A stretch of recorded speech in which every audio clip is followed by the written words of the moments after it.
So we're starting to see data that the rate of divorce is leveling off or declining, and some people say that's because people aren't getting married and they're just living together instead. But those that are getting married, are they using prenups more than they have before? So I definitely think that a lot of people are not getting married, which contributes to the change in the statistics on the divorce rate for first and second marriages, but more and more today, whether it's a cohabitation agreement for a non-married couple or a couple that's unable to get married, there are definitely, or has been, a definite rise in the number of prenuptial agreements, cohabitation agreements, or some form of contractual arrangement to protect your rights in the event of dissolution of a relationship, whether it's by divorce or otherwise. Yeah, I completely agree, but I also think that people are getting older, getting married at older ages, and tend to have more assets to protect, whether they have their own business, or they've accumulated a certain amount of money in a 401k, or they've bought a piece of real estate that they own outright before they get married. And I just think that people are kind of looking a little bit more before they leap into marriage, and kind of viewing it somewhat like a business transaction. Now that they are older, they do know more, and maybe they have had other relationships that have not worked out. I think one of the other things that's affecting the rise in the number of prenups that we do is that there used to be this stigma that a prenuptial agreement was like a death knell to a marriage. And because of the high rate of divorce that we see, and with more education about what prenups can do for you, there's been a rise in our preparation of those types of agreements for all sorts of couples. And as Randy pointed out, you can address limited issues. If you came into the marriage with something that you just want to protect, that one asset or that one business, you can do that. Or you can address all sorts of legal claims that come up regarding finances, because custody and child support issues are always modifiable, so those would not be things that could be finalized in an agreement.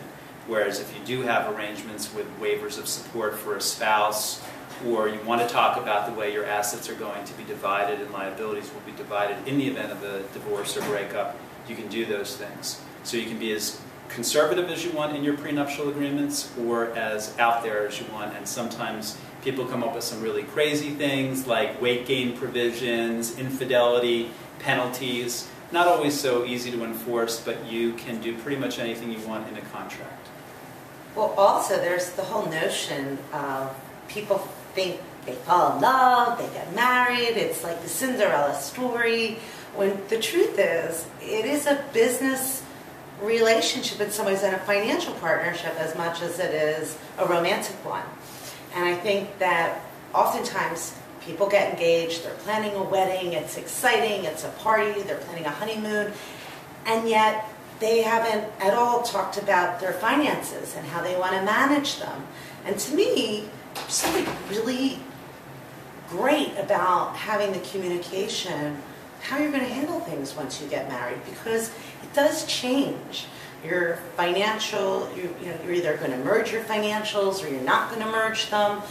One's going to be responsible to pay this bill, and others going to be responsible to pay that bill. I think that there is something really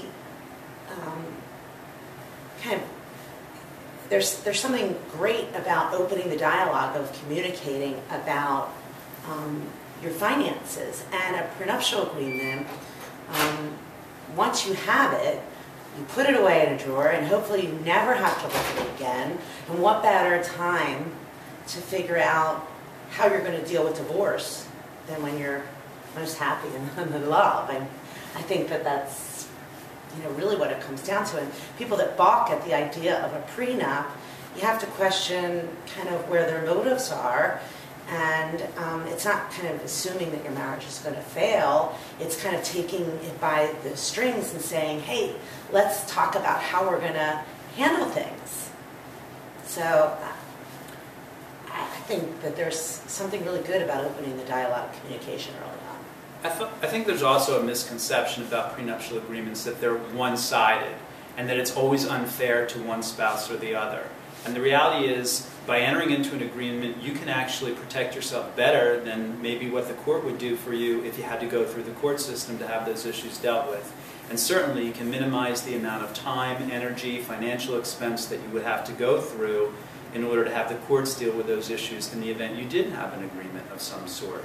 So it's not always today a case where somebody comes in with all the assets and they're just protecting themselves and depriving someone of their right to receive an appropriate level of support. It's more about being fair, addressing the realities of the high rate of divorce in our society, and having an understanding, as Randy pointed out, that there is a need to communicate and discuss how your financial affairs are going to be handled during the course of the marriage and in the event of a breakup. I joke with a friend of mine, nothing says I love you like a prenup.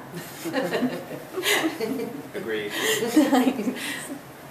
So let's say for whatever reason you get married without a prenup and you realize a couple months in that maybe it's not working out the way that you thought it would. Is there anything that you can do? Yeah, well, there's something called a postnuptial agreement, which in most circumstances you're kind of providing the other person with the disclosure of what all your assets are before the marriage, and you're saying this is how we're going to handle our assets of the marriage, whether you're going to keep separate bank accounts, and then how you're going to manage your finances. And then a postnuptial agreement is similar to a prenuptial agreement. It's in the event of divorce, this is how we are going to agree to handle dividing up our property, our assets, our liabilities, and really it's essentially the same kind of contract. It's just after the wedding. Agreed.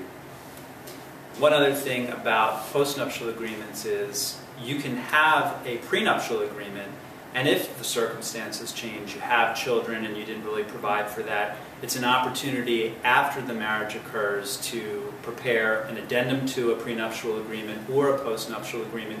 Or as Randy pointed out, even if you go into the marriage without a prenup, you can create a contract that specifies, here's how we're going to deal with our assets, our liabilities, support issues, and it's really a much better roadmap for dealing with the division or dissolution of a relationship when things aren't so good.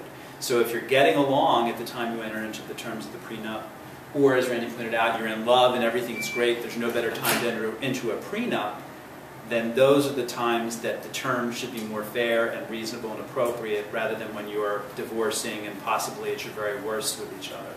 And ask the person who's been divorced what the process is like. It's a very emotional, stressful, and difficult process. Costly. Costly process.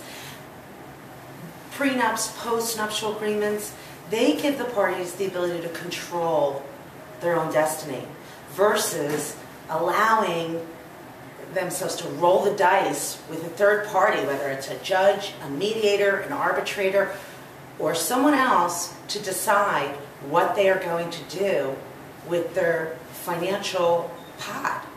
I think there's some great sense of control and ability to understand and decide for yourselves how you want to handle things in the unfortunate event you end up in divorce. One last thing from my perspective that's really important is that in Pennsylvania, which is where our primary practice is, we also practice in New Jersey, but in Pennsylvania they treat prenuptial, postnuptial agreements, all forms of marital contracts, the same. And in order for that agreement to be fully enforceable, binding down the line, all you need to do is have full and fair disclosure. There can be no fraud, no duress, no coercion, but as long as the terms are whatever you want them to be and you meet those requirements, you don't need to have counsel, you don't need to have a notary present. Those things are always better to have, but they're not required. As long as there's no fraud, no duress, no coercion, and there's that full and fair disclosure, whatever you put into that agreement should be upheld and fully enforceable by the courts. So don't get a prenup together the night before the wedding and put it under each other's nose and say, we have to do this. Plan ahead, give yourself enough time, and have those discussions early on, soon after you get engaged, or maybe even before you get engaged.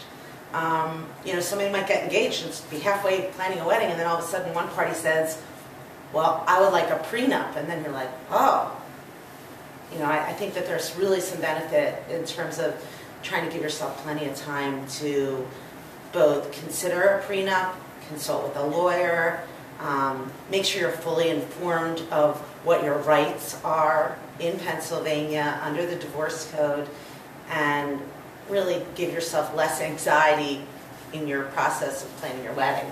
Absolutely. Best practices are clearly to have that prenuptial agreement signed, sealed, and delivered before wedding invitations go out. And even sooner than that, as Randy pointed out, having that conversation shortly before you get engaged, shortly after you get engaged, before all those big deposits go down, dresses are purchased and things like that. It takes a whole lot of pressure off at what can be a great time in your life if it's taken care of in advance. And just for those who might be interested, an engagement ring in the Commonwealth of Pennsylvania is a conditional gift. So in the event you don't go down the aisle and you don't say I do and walk back the other way as husband and wife, that ring is returnable to the donor. So technically, that's the law in Pennsylvania. Practically, it doesn't always work out that way.